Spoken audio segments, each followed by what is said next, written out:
Marți dimineața. Astăzi am venit să vizităm 5 familii. Prima familie pe care o vizităm este aceasta, Rosemary, alături de cei 5 copii ai ei și soțul.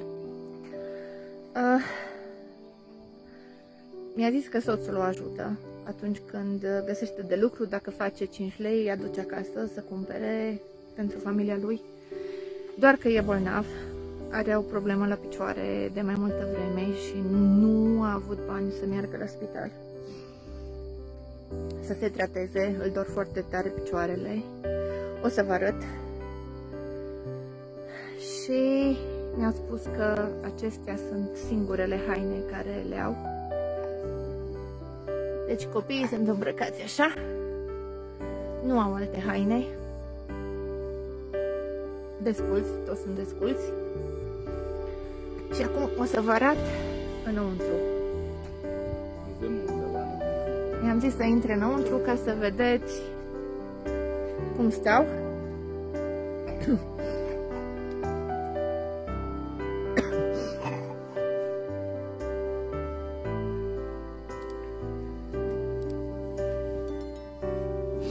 Deci aici au făcut foc. E foarte frig în casă.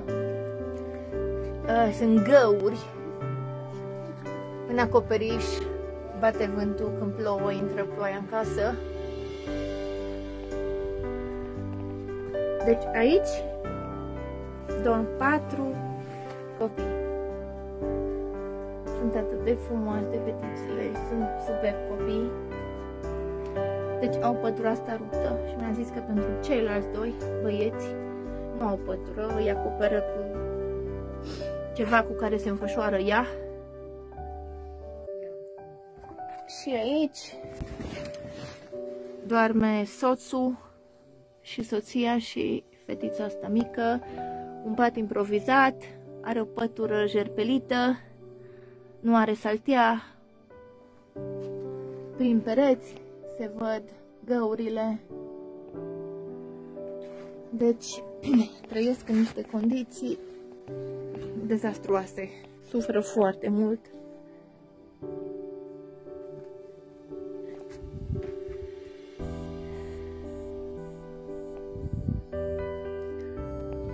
Cleo, you can tell them they can come out.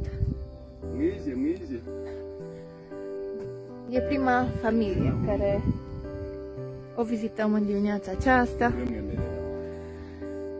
Din nou durere, din nou suferință, din nou lipsuri, neputință.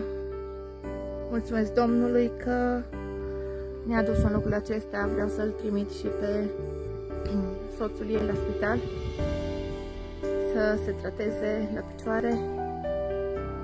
Și vreau să chem și copiii să le dau haine și îmbrăcăminte și încălțăminte și mâncare. Mi-au zis că ieri au băut doar... Este o făină aici din care faci o băutură, ca un lapte cu banane, cum facem noi, așa mai gros din făina aia.